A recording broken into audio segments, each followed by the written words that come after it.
Yeah, as I was reading this book, I came across these words written by John C. Maxwell on realistic thinking. The text is titled "Realistic Thinking Brings the Dream to Fruition."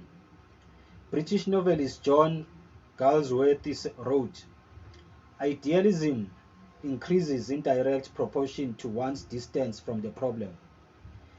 If you don't get close enough to a problem, you can't tackle it. If you don't take a realistic look at your dream and what it will take to accomplish it, you will never achieve it." Realistic thinking helps to pave the way for bringing any dream to fruition. Realistic thinking. You really need to take a look at what it will take to achieve your dreams. The problem with us people is that we have all these big dreams, but we are not willing to do whatever it takes to achieve the dream. That's why you find that most of us give up before the dream becomes a reality, because we have failed to do some realistic thinking and focusing on what it will take to achieve the dream. So I'm going to ask you this question right now.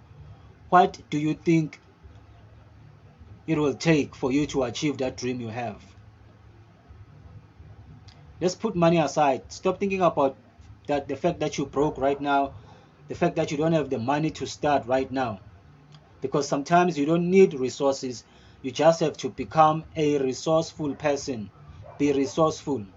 There are so many ways that you can try to achieve your dream. Believe me, I know.